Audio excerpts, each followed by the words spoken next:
ده مثلا انا فقدت النطق. هو انا متراقب ولا ايه؟ احنا وصلنا لزيت التونه، المستوى نزل تحت خالص. انا بدات افقد الامل في البشريه. السلام عليكم ورحمه الله وبركاته اعزائي المشاهدين متابعين دكتور ايمن العظماء. رجعت لكم تاني علشان اعلق على الفيديوهات اللي بتبعتوها لي على الانستجرام وعلى التيك توك، واللي هتجيب اجلي وتخلص عليا قريب جدا. ولكن كالعاده دكتور ايمن شمعه تحترق من اجل الاخرين. يلا نخش في الموضوع على طول. بسم الله الرحمن الرحيم. فيديو رقم 1. ايه المسحه دي؟ ايه المسحه دي؟ وايه اللي ظهر لما اتمسح؟ ايه ده؟ ده مثلا انا فقدت النطق، انا مش عارف اعلق اقول ايه ده.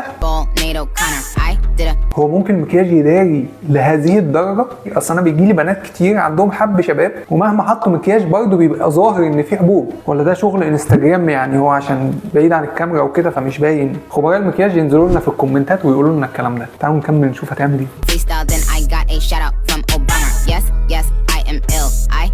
لا بص، حبوب ملتهبه بشكل فظيع اهو. الصوره دي تصنف سيفير انفلاماتوري اكني، يعني هذه الحاله مرشح مثالي للعلاج بالايزوتريتينوين. طبعا بعد ما نفحص الحاله ونشوفها ونشوف هل ظروفها تسمح بكده ولا لا. لو عايزين تعرفوا اكتر عن حب الشباب بشكل عام، في سلسله كامله عن حب الشباب اتكلمت فيها عن سببه وعلاجه وانواعه، وحتى في فيديو اسمه خرافات عن الايزوتريتينوين بتكلم فيه عن البرشام ده تحديدا والاشاعات الكتير اللي طالعه عنه وتصحيحها ايه. وطبعا ما ينفعش ناخده بدون ما نكشف الاول وتحت اشراف طبيب. اللي بعده، الهنود والصينيين بيستخدموا الوصفه دي من زمان عشان يحافظوا على طول وتقل شعرهم. طبعا فاهمين احنا فكره الهوك، ان انا اقول جمله في بدايه الفيديو تشد الانتباه عشان تقعدي تركزي بقى بقيه الفيديو. بس انا هفهمكم الهوك ده ليه مش منطقي. عارفه اللي هيجي يقول لي ان دي جينات وان هم اوريدي كده عشان هم جيناتهم فيها الشعر طويل وتقيل، بس انا ما كنتش هقول كده على فكره. هو انا متراقب ولا ايه؟ هو لو حد رد عليك وقال كده يبقى كلام منطقي، ان الجينات هي اكتر حاجه بتاثر على طول الشعر وتقله، والجينات دي ما ينفعش نغيرها. ولكن برضو الاهتمام بالشعر يقدر يوصله لاقصى حد موجود في الجينات بتاعتك. الحقيقه ان هتلاقيهم دايما في الكومنتس بيقولوا انهم لازم يهتموا بيه عشان يحافظوا على طول وتقله. ده اول حاجه بيعملوها. طبعا الاهتمام مهم، اكيد ممكن نتفرج على الدليل الكامل للعنايه بالشعر، هسيبه لكم هنا اهو. كل الاهتمام اللي انتم محتاجينه موجود في الفيديو ده. هو البصل بيحفز الدوره الدمويه في فروه الراس. البصل ده هناكله؟ لو هناكله انا ممكن اوافق على الوصفه، لكن لو هنحطه على الشعر هنزعل بقى. غير انه بيقوي بصيلات الشعر جدا. تاني حاجه بيعتمدوا عليها هو الثوم بيقوي الشعر، كمان بيساعد انه يوقف التساقط بنسبه كبيره. برضه يعني انا متفق معاكي لو هناكل الثوم، مش هنحطه على فروه الراس. بصل والثوم حاجات جميله تتاكل، مش تتحط على الشعر لعلاج اي مشكله في الشعر. والوصفه اللي بيعملوها واللي دورت كتير وراها عشان اعرف ازاي بتتعمل بالظبط، كمان ازاي تكون فعاليتها قويه، هي كالاتي: بيجيبوا بصله صغيره وبيقطعوها، وكمان بيجيبوا 3 فصوص ثوم وبيحطوا الاثنين دول وبيحطوا عليهم شويه ميه وبيحطوا معلقه بن. هو بقيه الوصفه يعني مشابهه لوصفات كتير شفناها وعلقنا عليها قبل كده، نفس المكونات دي تقريبا، زي ما قلنا كوبي بيست لان الموضوع بيجيب مشاهدات، فاحنا بنقول نفس الكلام عشان بيجيب مشاهدات والناس بتحب تسمع الكلام العجيب الغريب. بس يا جماعه انا ما انصحش اي حد ان هو يعمل كده. خلاص، اكتر حاجه ممكن تعمليها عشان تحافظي على شعرك وتخليه يوصل لاقصى قدر من الطول في جيناتك ان انت تاكلي البصل والثوم والحاجات المفيده دي، تاكليها عشان فيها فيتامينات ومعادن ومضادات اكسده توصل لجسمك بما فيه شعرك. لكن لما نقطع البصل ونحطه على فروه راسنا هيحصل لنا التهاب تلاموسي في فروه الراس، هيحصل لنا جفاف في فروه الراس، هيحصل لنا قشره. البصل نفسه او ميه البصل دي هتضعف جسم الشعرايه فتخليها سهله ان هي تتكسر اكتر، غير الريحه يعني. بصل وثوم كتير الاثنين. خلاص، اللي بعده، قشره الشعر طالما وصلت للشكل ده يبقى لازم تتعالج في اسرع وقت. لان انا معاك، قشرة الشعر حتى لو ما وصلتش للمنظر ده لازم تتعالج في اسرع وقت. اللي عنده مشكله ما يهملش لحد ما توصل لمنظر وحش. دي مش بس هتبقى مشكلتها ان ريحتها وحشه ومسببه لك احراج قدام الناس، لا دي ممكن تسبب لك صدفيه تبدا في فروه. نفسي اوافق نفسي اوافق بس لا، الصدفيه حاجه والقشره حاجه. الصدفيه مرض تاني خالص، مرض مناعي بشكل تام، مناعه الجسم بتهجم على الجلد وتسبب التهاب بيبقى اشد واقوى، مالهمش علاقه ببعض. الراس وبعدين تنزل على الجبهه وبعدين تنتشر في الجسم كله، ده غير انها بتكون السبب الرئيسي لتساقط الشعر. وافضل علاج هي القشره بتسبب تساقط الشعر ولكنها مش السبب الوحيد. والصوره اللي جت في الفيديو دي صوره حد عنده ثعلبه اصلا او ما يشبه الثعلبه، ما اقدرش اكد التشخيص اللي لما افحصه بنفسي. الثعلبه مرض ثالث غير القشره وغير الصدفيه، ملوش علاقه. كميه ميس انفورميشن او معلومات مغلوطه ملهاش حد بصراحه. للقشره هي ماده البيروكتون اولامين، ودي لا، ماده البيروكتون اولامين هي احد الاختيارات في علاج القشره البسيطه، يعني ابسط انواع القشره، مش اقوى علاج ولا احسن علاج ولا حاجه. موجوده في معظم البراندات العالميه، ولكن مشكلتها ان سعرها غالي حبتين. مش غالي حبتين ولا حاجه، هي اي نعم موجوده في معظم البراندات العالميه والمحليه، لان هي ماده مستخدمه تقريبا في اغلبيه شامبوهات القشره. اي شامبو قشره رخيص غالي غالبا فيه ماده البيروكتون الامين. ايه الغرض بقى من اللي هو بيقوله ده؟ عمالين نعد معلومات غلط كتير جدا. شركه مقام المصريه جابت الماده دي وحطت معاها كافيين. بس اعلان ليه؟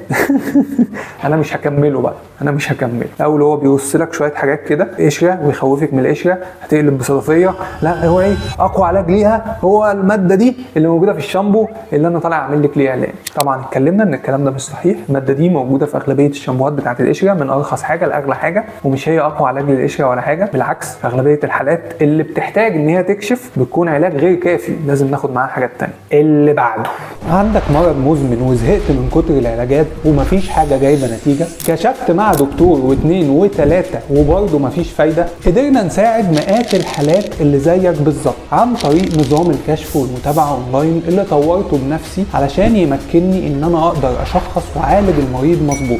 كمان يحتوي على متابعه على الواتساب 24 ساعه معايا شخصيا، فلو عايز تكشف معايا مش محتاج تسافر لاسكندريه، بكل بساطه ابعت لي رساله على الواتساب اللي هيظهر على الشاشه دلوقتي وهرد عليك بنفسي واقول لك التفاصيل، وربنا يقدرني واساعدك. والله ما انصدم لوحدي. ايه ما تنصدمي في ايه؟ واحده قعدت في عيد ميلادها ال 25 وبتطفي الشموع، انت متضايقه عشان هي قاعده لوحدها يعني؟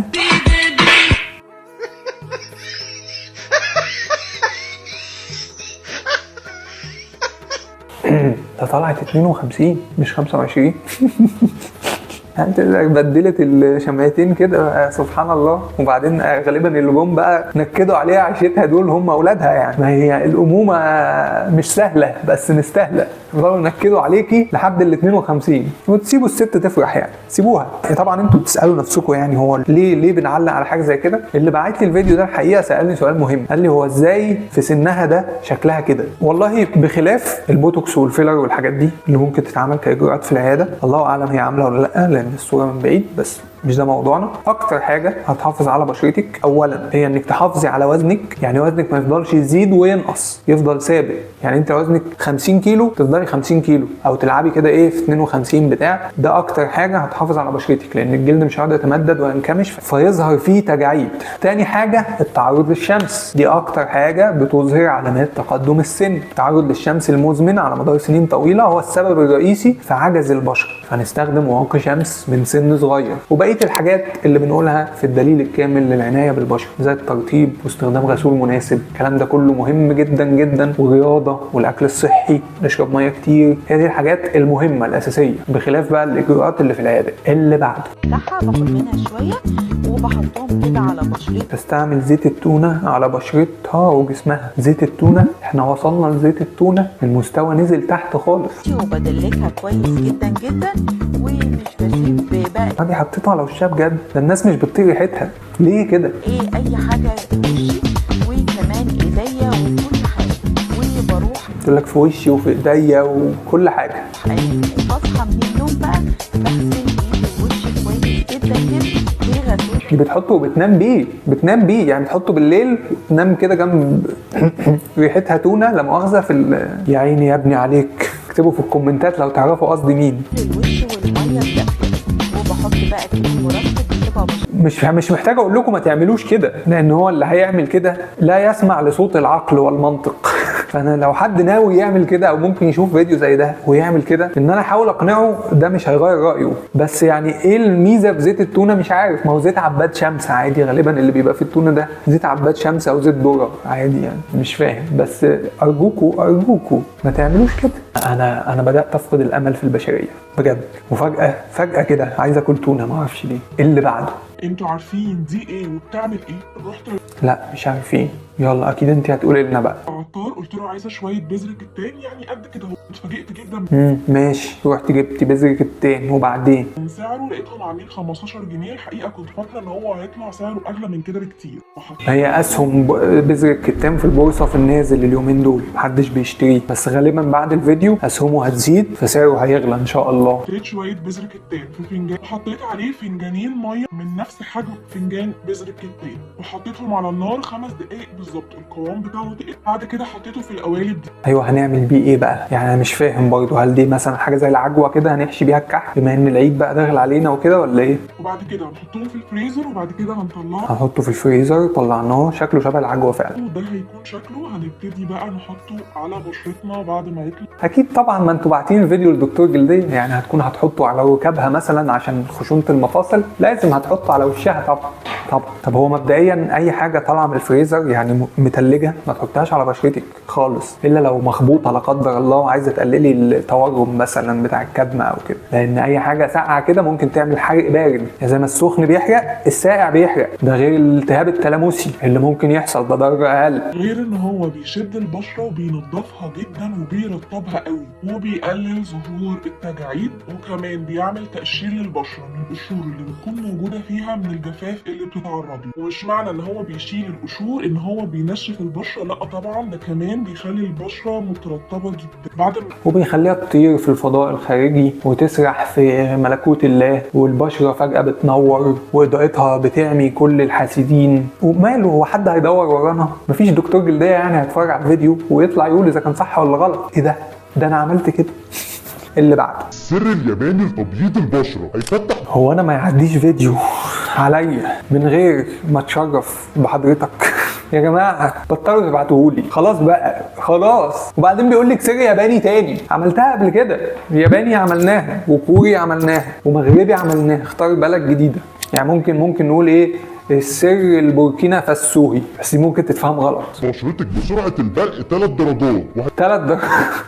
انا اسف يعني، لو حضرتك قمحاويه هتستخدمي الوصفه دي او السر الياباني العظيم ده، هتتحولي لدنماركيه، وشعرك هيبقى احمر وعينيك هتبقى زرقاء وهيطلع لك فريكلز كتير كده في وشك. يشيل الرؤوس السوداء وكمان يخلصك من التصبغات والبقع الغامقه. كل اللي ايه ده مش بيفتح البشره 3 درجات بس، ده بيعمل حاجات تانية كمان. ده بيشيل الرؤوس السوداء وبيشيل التصبغات والبقع الغامقه.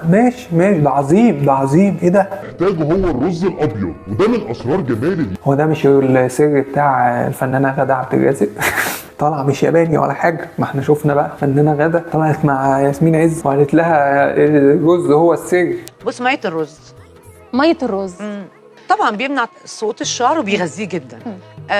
للبشره طبعا بينقي البشره بيشدها. وبعدين الرز مش ياباني بقى، ما انت عارف احنا قلنا الكلام ده في المره اللي فاتت، كل الناس بتاكل رز عادي. يابانيات. في حله صغيره هنحط معلقتين رز ونضيف عليهم كوبايه ميه. لا مش هنحط ولا هنضيف. انا مش هكمل الفيديو بصراحه علشان مكرر ومنسوخ ومعاد 100,000 مره. والمره اللي فاتت كان السر الياباني هو للشعر، لتطوير الشعر بجنون ومش عارف ايه. دلوقتي هو بقى بعدها بكام فيديو كده الناس نست انهم عاملينه هو برضه، بس للوش بقى وللتفتيح للتصبغات. طب ما هو لو بيفتح التصبغات مش هيبيض الشعر بقى ولا ايه؟